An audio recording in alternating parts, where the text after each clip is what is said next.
Hapana kana one chandaipomerwa.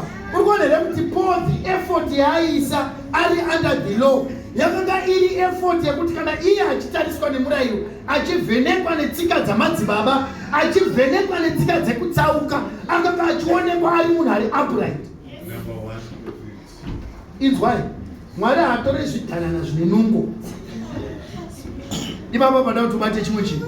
Ndoda kuti uone strategy yaJesu ingangokubhowa. Zvokuti kana une nungo nhasi unofanira kutendewa. Jesu paakatsvaka vadzidzi vaapostoli, haana kunotora timu ranga rakarara nemanhede rakanga ratukwa nazvo kuti vesimbe nakumudhuri. Akatsvaka vanhu vakanga vachishanda nemaoko avo, boys raishanda usiku hwese all night. Sadherera kubata mugungwa, patotara mugungwa matemperature unofanira kuva cognizant, munotonhora, mune ngwena dzirimo, mune mashaka anodya vanhu. But vanapita varimo mundoma vaiti tinotobata hove usiku nesikati. Jesu akati kana munhu achishingaira zvenyika kudai angatadza sei kune zvemweya, uyai kubasa wakomana. Haleluya. Wachitsvaka munhu angaparidza kwaEdheni, anozogona kufamba Kirikia, Listra, Derbe, vaEfeso, Tesalonike, Asia, kwese akatsvaka munhu asina nungo. Ndobva atora munhu aishingaira kumurayiro ikoko akati Paulo uya pabasa, ndiri kukuda kubasa rechokwadi. Ine handiziva kuti waishingairawo pane zvinhu kana kuti zimungu wanga wakangorara. Mwari haadi nyope, Mwari anoda munhu anoshanda, not only physical but spiritual. Vachitsvaka munhu angaparidza paActs chapter 6. Peter anzwa chikafu chiri kushota, haana kuti aregai pakati pavapostori tsvakai vari mazere nemweya pakati penyu. Vakanotsvaka madhikons akanga achisevha vanhu pasanyagwadi. Steve ndo pachakabuda ipapa chikati zvekusevha tinosevha. Haleluya. Because pane mumwe munhu anofunga kuti akapiwa rimwe basa rinoita kungesire pamusoro muchechi, anofunga kuti hatisi basa. Mabasa anamaimharo aya haitika kati ukaripiwa 2 minutes imimi mainjiki. Vati ancharida vanhu ari kunzi vanhu ndini newe. Ndini mumwe wacho. But kune vanhu vakadaro anenge achiti inini Mwari ndichakusevha ine purpose yekuti zita renyu rirege kumurwa, kana vanhu vachitsvaga pekupindira, kana kuti rufu rwauya tigonyadzisa nyika kuti hanzi tatadza kutenga makebheji epanhamo. Imba kati makuda kudya nyama, roya rufu moshaya nyama yachekudya panhamo, dzimika makati munoidya idye ikatiore. Haleluya. Ingore example. But Mwari anoda vanhu vanoshingaira physically and spiritually. Paya panonzi tinofanira kuzvipa miviri yedu sechibayiro chitsvene chakakwana chinofadza Mwari. It means kuti you are working on your own being. Iwe semunhu zvishande. Amene pana ari kunzwa. Amene pana ari kunzwa. Ukona munhu ane nungo chaiwo 8 o'clock 9 o'clock maplates anenge asati asukwa. Chero kuchechi pamweya futi akatongofa akadaro. Ndikutaura ichokwadi. Haungaite mukadzi anokana 7 o'clock. Mune mukadzi pamwe wambuya hako sana maitomondo nanambuya nyagwandi. But kuona maiketi nakatorana na 6 ndienda kutonzwa hasha mumagubhesi. Uda muno. Vuka eli munhu wemusikana, munhu wemukadzi anoshanda nemaoko ake. Vachirungu vakati eli bed catches the fattest worm. Handizvozvo. Unosara umukamwe wapedza madhunduru. Asiri zvenei pasina nyagwandi. Tsika dzedu hadzipesane neshoko raMwari. Chaitibudza kuenda kumunda na 4 o'clock kuchache, kana kumweya unochiwana. Sanzwa nguva yakwana Peter akanzi mukainyengetere Satani akuda kupedza. Kanzi mweya unoda asi nyama yaneta. Chenjera kuneta nyama Satani akakurova. Haleluya. Amen. Naima nyiko matsamwe ike itai 1 verse kana ndataura tauro. Ko zvakashateka. Zvakashateka. Ko ari kubvuma kuti pamurayiro ndakanga ndiri chief of sinners, asi Jesu andiwana akandigarisa mumushe wake.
Haleluya.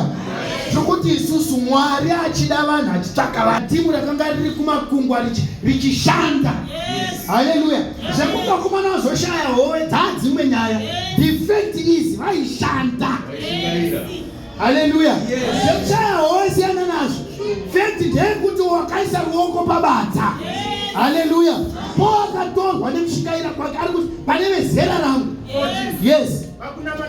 Pakunamata kavaJudha ndaipfuura vazhinji vezera rangu. Kuisa youth yese apa kubvunza kuti munhu anoshingaira ndiani paibatwapo. Paakaenda zera rana baba kuti pana nababa vanosacrifice zvinhu zvechechi apa ndiani paibatwapo. Pakunamata kwavaJudha ndaipfuura vazhinji vezera rangu parudzi rwangu ndichinyanya kushingairira tsika dzamadzibaba. Urikuonera kuti po ari kuti ndainamata patiri offside ndaishingairira tsika dzamadzibaba tichiti tsika dzisamurwa. Jesu ndobva aona ziya neeffort akati iwe ndakukubvisa kutsika dzemadzibaba ndinoda kukuisa mutsika dzababa. Haleluya. Ndobva anzi chee muna Jesu. Ndosaka kuona musi wakanga achienda kuDhamasiko akadzizenya akati pasi zvikanzi ndimani koishe zvikanzi ndini Kristu unotambudza zvinokuremera kupfuura zvibaisi asi ndoda kuti ndikushandisise mudziyo kuti varombo nevahedheni vanzwe vhangeri nemuromo wako. Vachakanakira Mwari maitsika anogona kumbokutambisa zvigure nezvinyawa iye ava kusarudza kudhara.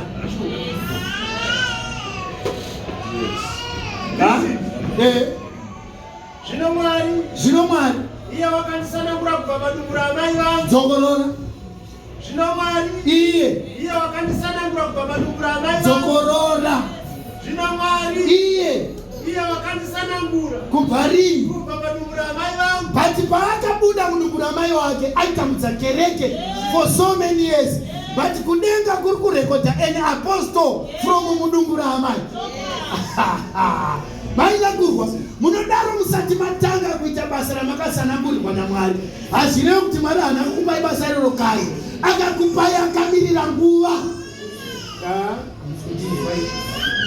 Zvino Mwari akati afadzwa nazvo. Iye wakandisanangura. Iye ndiye akandisanangura kubva mudumbu ramai vangu akandidana nenyasha dzake. Ndobva anditora nenyasha.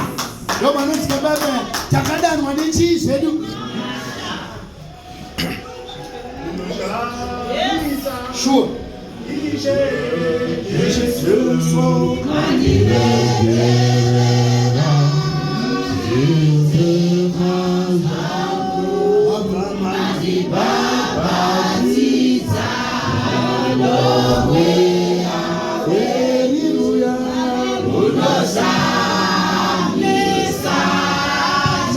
Haufine guilty here kana Jesu akakudana uchimubetray so.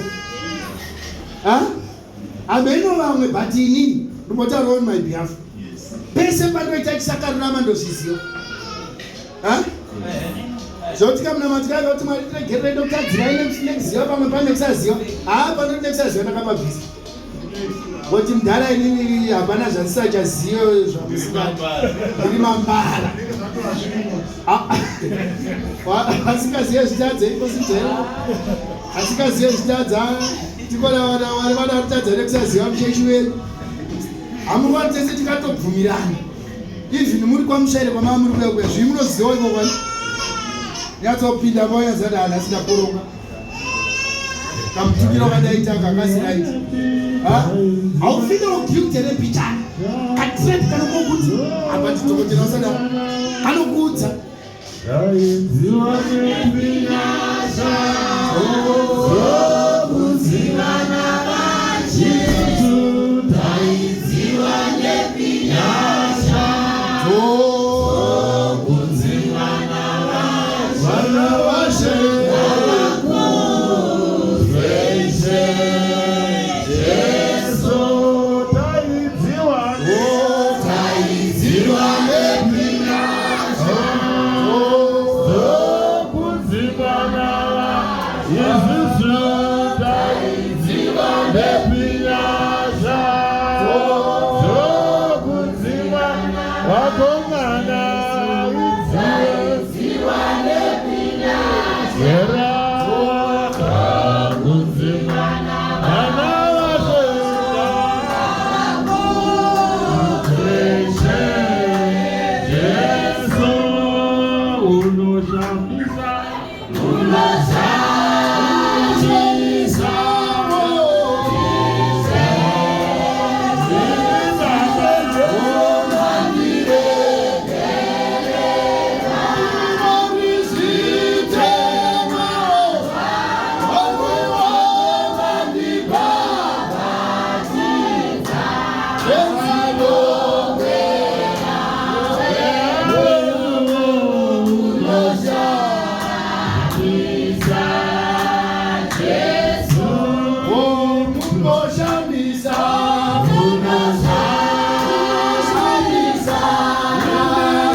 uine mari muhomwe unosangana nemapofu nezvirema zvakawanda. Pane chimwe chekuti ukachinyima mari so wapfuura so unoita ngori kudhonzwa kuti hapa tidzoka uchipe so yobva kuti habati maya mari asi kusiya wotoenda unoona kusvika kumba uchifira guilty kuti bati bafuriya ndarinyima mari kunyange uchisangana nawakawanda but conscience yako inokudza kuti nhasi wanga uchifanira kusiya 20 bond but hauna kuisiya.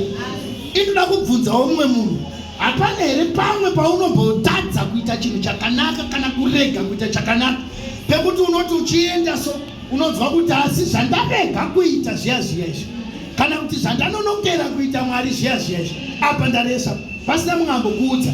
Ukaona uri mutenda anozvipa mhaka pamusoro pekusaita chakanaka uri munhu akakwana hauna kundinzwa. Watotadza wozvipa mhaka pamusoro pekurega kuita chakanaka uri munhu akakwana. Ukaona hana yako isacharidze bhero waita chakaipa kana kuti warega kuita chakanaka watorivhu washata. Ukaona hana isisaridze alamu kete hold on waipa. Kabhero kanofanira kurira so kunzwa kuti I'm connected to Jesus.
Hallelujah. Nokuti kana uri munhu anotenda muna Mwari hana yako ine panofanira kukudhodza kumashure so kuti chakamire dzokai kuna Jesu. Zvine two categories. Kurega kuita chakanaka chaunoziva chivi Jakobva anodaro chivi kuziva kuita chakanaka worega kuchiita. Hauna mbotuka, hauna kushora, hauna wako unazoziva kuti kabhanza akandaguta mviro kwakutorasa mweya wako anokutaura kuti pastreet kiti ugoitarisa kairi katatu kuti koikazousa background wozoenda naro mhedzisiro warasa. Hapana zvakawanda zvawaita wangoziva kuti wanga uchifanira kupa munhu ane nzara ukabva warega chivi wozoita kuchipindira chivi chake toita zigondo maiva na Rakababa inenge iri 4:17 kana sikakanganisa dzaJakobo. Oraiti dzikai pasi. Zvino Mwari akati afadzwa nazvo. Mwari akati afadzwa nenyaya dzaPauro idzi. Wakandisanangura kubva mudumbu ramai vangu. akandidana nenyasha dzake, ndokundidana nenyasha dzake, kuti aratidze mwanakomana wake mandiri, kuti aratidze mwanakomana munani? Mirai pastor. Mwanakomana aifanira kuratidzwa munani?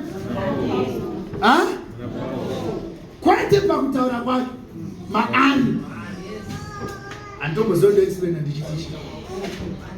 Amani, indombopa example yemumu andofungidzira kuti munyoro mainyagwa ndesimukai. Panana amai vane pamuromo pane rane simba rekukakawadzana mainyagwa.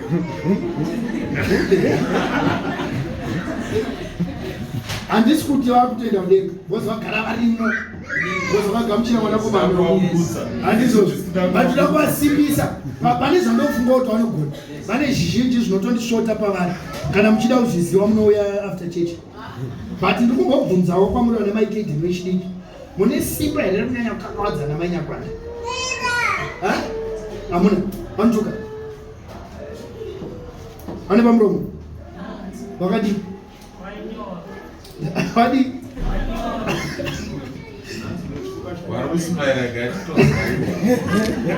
ndikuti inini Kristu anofanira kuonekwa in the character muna Paul. Kwete pakutaura kwaPaul muna ini kumba kudaiti ndikada kutsiurwa nemumwezisi wangu kana nedzidzi kana nevamwana bhuti haipere zvaitotipa wei yekunyatsosvika kuchibhakira mushe kana zvanyatsometsesesa kwaizonzwa kuti ngoti maibhiwa taure naye chero ndichitofunga kuti dziri wrong maibhiza inangoti asori mukuru zvadi paposheka idhava unyoro hwake haukakavadzike uye akazongoda kuda ichitaurwa newe uku ndichitoti handi kukunzwa isisi achadzokora ritenda vangu dai kundokudhonora ii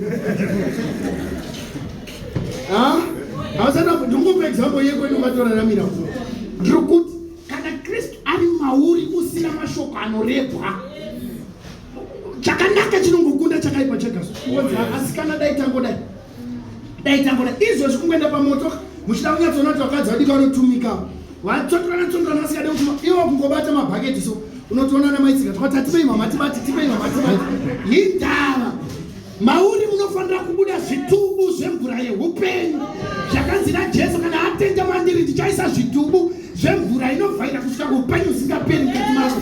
In you Christ must be revealed. Christ must not be shown from scriptures. Christ anofanira kuonekwa inside and outside scripture. Kana iposama example yangopa kana zvagodora uri pa right isina example nhasi ambuya next time timi but kuti Paul kuti Kristu nyasha dzakaitwa kuti Kristu aratidzwe koma uriwo nemandini. Yes pastor. Yes. But also manifest muvanhu kureva kuti tapedza kumukota pamavhesi 2 vhesi 7 ngaachoonekwa muna anyandoro akagara pamushino wavo kubasa. So unenge una pastor kuti chero vanhu vakanetsana pabasa havatomboende kuna pastor unenge vanzi kuna Jimmy musaenda pabasa chaipo munhu wapastor usina kureva kuti ndiri pastor ngazvingooneka kuti anenge anonamata. Handizvozveni Joshua achitaurirwa nezvebhuku yemurayiro akanzi meditate upon this book anditika nevana vako uchipinda muguta uchibuda mudzimba nepanze pedzimba kureva kuti we are ambassadors of this eternity thing chindisingagumechi. Handizvozvo kana tiri kuchechi une title kumaraini musha kwenyu chaiko mukadzi wako chaichaiko different evangelist rakabopa kubasa kana uchida zvakabiwa zviri chipi kubasa ona bheja rakabopa kuno kuba nechiti husband wamai rakabopa mai rakabopa wanenge wachitoti kumfu jetili kumba. Handizvozvo kumareni kwavo anenge achinzi makopolo ndiye anofambisa mapuwe amazvona kana ari macontributions enhamo chadzemusha kwavo anonzi